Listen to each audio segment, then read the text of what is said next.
Assalamualaikum warahmatullahi wabarakatuh. Alhamdulillahirabbil alamin. Teman-teman mahasiswa, kita bisa berjumpa lagi lewat platform digital. Semoga ini bisa menemani kalian semua di rumah, di pondok, di kampus, dimanapun tempat yang bikin kalian nyaman, bisa dengarkan, bisa simak video-video yang sudah saya buat di channel saya. Semoga ini bermanfaat buat kalian semua. Amin ya robbal alamin. Oke, topik kita pada kali ini masih di mata kuliah zakat dan wakaf. Hari ini kita harus tahu nih, jadi konsep dasar zakat, tujuan disyariatkannya zakat, terus implementasinya dalam kehidupan, gitu ya. Pertama kita harus tahu secara epistemologis apa itu zakat secara bahasa, secara istilah, dan ditambah ada menurut Undang-Undang Negara Republik Indonesia. Kalau secara fikih, sesuatu harta yang dikeluarkan dari jenis harta tertentu dengan syarat tertentu dan diberikan kepada golongan tertentu ini ya. Nanti ada ya penjelasannya. Nah, menurut Undang-Undang Nomor 23 Tahun 2011, harta yang wajib dikeluarkan oleh seorang muslim atau badan usaha untuk diberikan kepada yang berhak menerimanya sesuai dengan syariat Islam ya. Ini dasar disyariatkannya zakat, perintah ilahi. Quran surat At-Taubah 103, Quran surat Al-Baqarah 43, sampai hadis riwayat Bukhari nomor 8 gitu ya. Fungsi dan tujuan zakat ya, lebih dari sekedar ibadah. Jadi kalau zakat itu ya dua dimensi teman-teman. Jadi dimensi hablum minallah, hubungan kita dengan Allah, juga hablum minan nas, hubungan kita dengan sesama manusia ya, membersihkan harta kita, meningkatkan keberkahan harta. Ketika harta semakin berkah maka rezeki akan dilipat gandakan. Pilar sosial ekonomi ini penting ya kan. Jadi bukan persoalan hubungan kita sama Allah, tapi persoalan hubungan kita dengan sesama manusia. Dengan zakat yang dikelola dengan baik bisa mengentaskan kemiskinan, meningkatkan kesejahteraan masyarakat, dan menjaga kestabilan perekonomian ya kan? Nah, tujuan pengelolaan zakat meningkatkan efektivitas dan efisiensi pelayanan pengelolaan zakat serta meningkatkan manfaat zakat untuk kesejahteraan masyarakat dan penanggulangan kemiskinan. Ini jelas teman-teman ya. Jadi faktor ibadahnya itu dengan Allah juga dengan manusia. Kalau zakat, kalau puasa ya hubungan kita dengan Allah saja. Kalau sholat ya hubungan kita dengan Allah saja. Kalau haji hubungan kita dengan Allah saja. Tapi kalau zakat hubungan kita dengan Allah juga hubungan kita dengan masyarakat atau manusia. Ada dua ya teman-teman ya, zakat fitrah dan zakat mal. Nanti kita akan belajar banyak terkait zakat mal.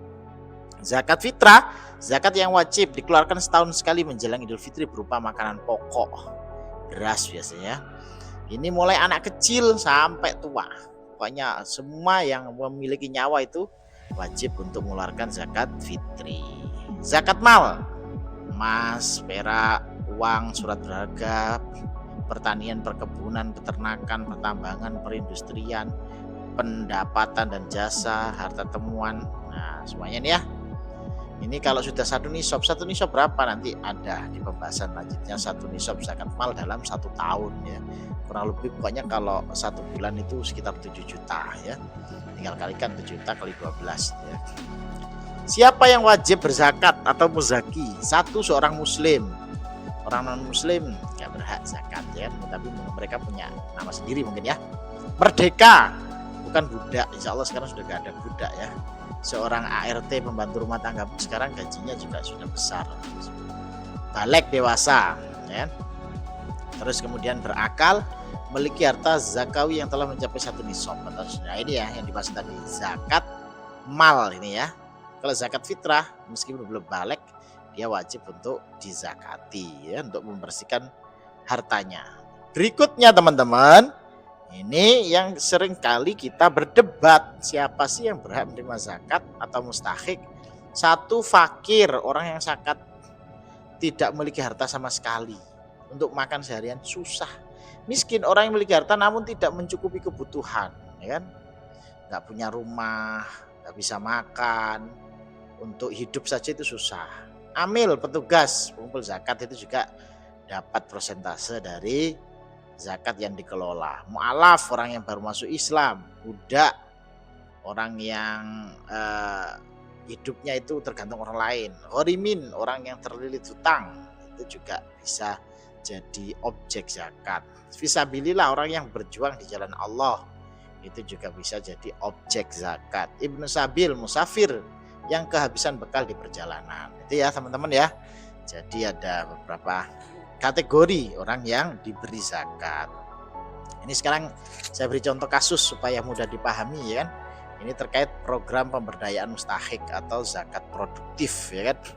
Ini dilakukan oleh Basnas dengan programnya Zakat Community Development, memberikan modal usaha, pelatihan dan pendampingan kepada mustahik agar mandiri secara ekonomi. Mungkin kalau tahun ini dia mustahik, harapannya tahun-tahun berikutnya dia bisa menjadi muzaki, sehingga semakin banyak orang yang bisa terlepas dari kemiskinan. Itu gambarnya ibu-ibu lagi jahit gitu ya, dikasih modal, dikasih pelatihan, ikut memasarkan hasil jahitannya gitu ya. Maka kesimpulannya teman-teman yang saya tadi tekankan, zakat itu bukan persoalan hubungan kita dengan Allah saja, tapi zakat itu adalah persoalan kita dengan manusia. Bagaimana kita punya empati, punya kesadaran untuk ikut menjadi bagian solusi mengentaskan saudara-saudara kita yang kemiskinan ya. Saya kira itu teman-teman yang bisa kami sampaikan pada kesempatan hari ini.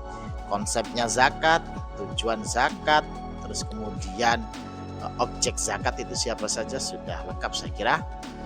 Bisa ditonton video-video lainnya terkait zakat dan wakaf di channel saya. Terima kasih atas perhatiannya. Jangan lupa like, subscribe, dan share kalau konten ini memang bermanfaat buat kalian. Kurang lebihnya mohon maaf. Wallahul muwaffiq ila aqwamit thoriq. Wassalamualaikum warahmatullahi wabarakatuh.